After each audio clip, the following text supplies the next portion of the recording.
starting right now. Let's go. Orlovsky is in Vegas for Monday Night Football, so Teddy Bruschi is here.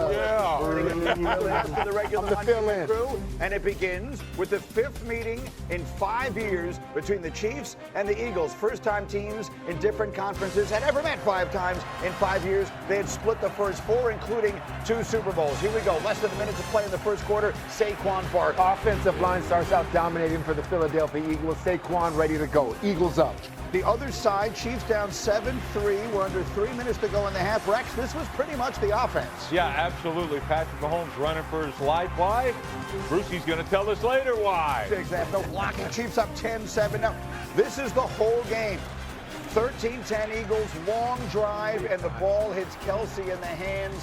Teddy, a devastating turn of events for Kansas City. After a long drive, too, it was 90 degrees out there on that field. The Chiefs were wearing down the Eagles defense, and they come up with a huge play. Makuba, Johnny on the spot. Their chances to win the game fell 26% on that play. And then back the other way come the Eagles on the ensuing drive.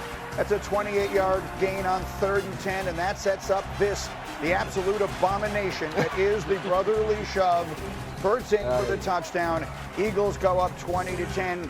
Looks like it's going to be ball game. But Mahomes still swinging. D. Wood, he's got a man wide open, and he misses him. Wide open. We talk about the lack of explosive plays.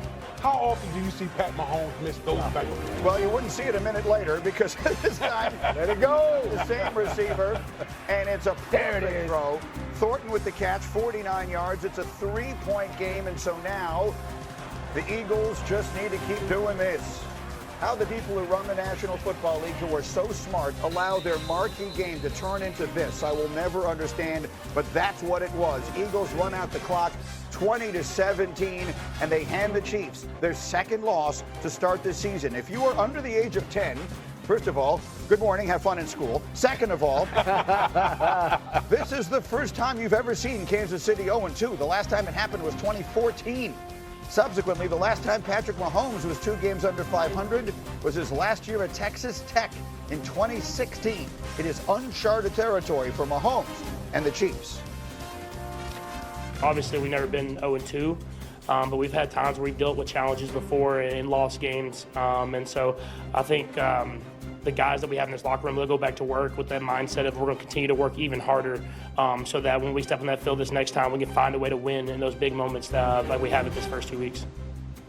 All right, put your feet up. We have so much to get to, and we start here with this game. There were a lot of different things you could point a finger at, but if there was one most significant, Teddy, why are the Chiefs 0-2?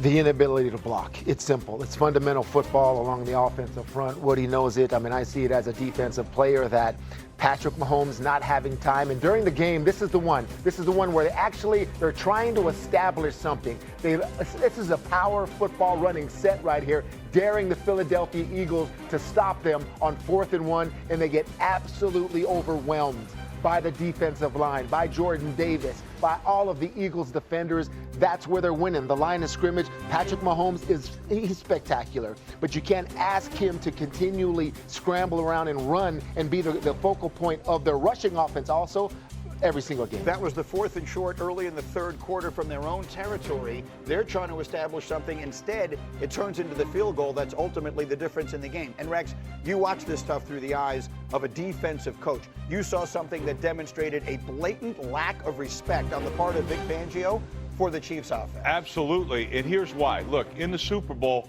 we all know he never had a blitz one time. It was a 4-man rush the entire Super Bowl, right? And he had 6 sacks. 0. Okay. 0 times. This game, a third of the pass attempts, Vic Fangio sent blitzes. By the way, Vic Fangio never blitzes. Right. All right? And it just tells you right there, who's he respect? He's got no weapons. He's got no weapons. So it's the pass protection, certainly, but he's got no weapons to throw to. And so until that Rashee Rice gets off a suspension, that's the way you can anticipate preparing defenses going after Patrick Mahomes. And Until you get some type of weapons, man, this ain't the same team. Rashee Rice suspended. Xavier Worthy's still injured. We'll ask Shefty in a second when he might be back, maybe as soon as this week against the Giants. But for the moment, that leads you, D. Wood, to say what about Kansas City? Nobody's scared of anybody over there. You talk about Vic Fangio, and the reason why he blitzed a third of the time is like, you look around, who's the guy that can hurt me? Nobody can hurt me for the Kansas City Chiefs on defense. You got, a diminished Travis Kelce. Obviously, you saw the huge drop that led to the interception. They don't really have anybody outside that you have the game plan against. It's really about number 15.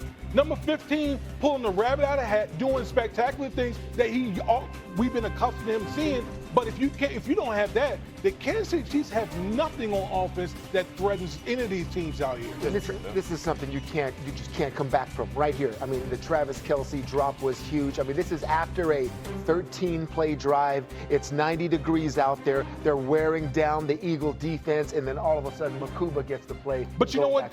That you talk about a 13-play drive.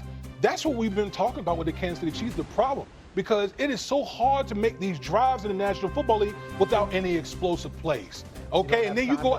That's right. You don't have time to protect, and then obviously you cap off a 13-play drive with a crushing interception on the goal line. We also said all week long, will the Chiefs get their running game going? It's the second consecutive week in which Mahomes is their leading rusher. Everything does not look right here. Shefty, your biggest takeaway from this day? The biggest thing here to me is that this game was lost in March. This game was lost when the NFL owners refused to ban the tush push from happening. It wasn't lost yesterday. It was lost in March. And there might be a lot of games that the Eagles play that are lost in March because this play is unstoppable. It not only does the defense not know how to handle it, but even the officials don't even know how to handle it. You're seeing the Eagles linemen jump off sides every play and nothing's called. It's a false start. So the officials have no idea. Defenses have no idea, and the Eagles get to do whatever they want on every single play in the tush push. And again, I know people hate it, but they have mastered it. They have dominated the line of scrimmage. The Chiefs are up for the challenge. You see them right there. I mean, you see the plan to stop them up front, but you can't when it's a false start. I mean, we're all looking at the ball, and all of a sudden you got two guards coming at you. Just officiate it properly. That's all. I mean, we as defenders, we love the challenge. We'll try to stop it. We can get it stopped in critical situations. But right there, two players false starting. I mean, that should be 5 yards, and they should be back on the 5 yard. Look, you can see it from the top. That is a false start. Officiate it properly. They don't know how to officiate it. They don't know how to stop it. Nobody knows what to do about it. And that is one of the main reasons that the Eagles can't be stopped and that they're 2-0 today. So they miss it the first time on the play on the goal line, Rex. Brady comes out of the commercial and immediately shows you that it was that. I'm asking you as a head coach.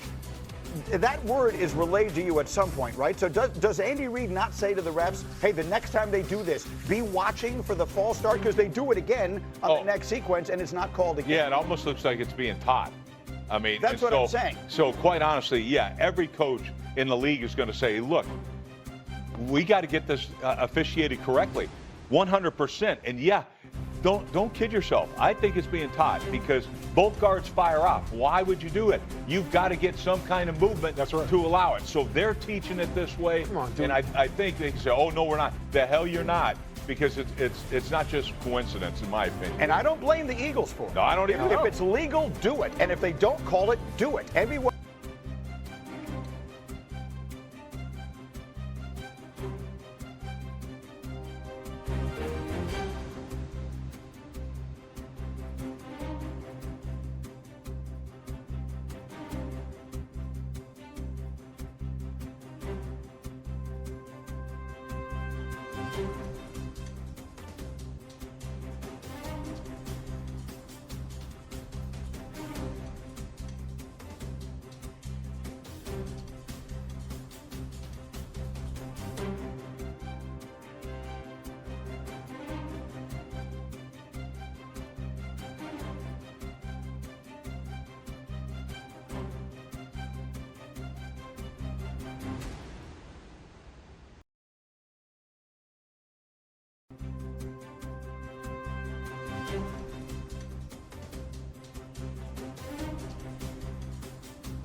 Bye.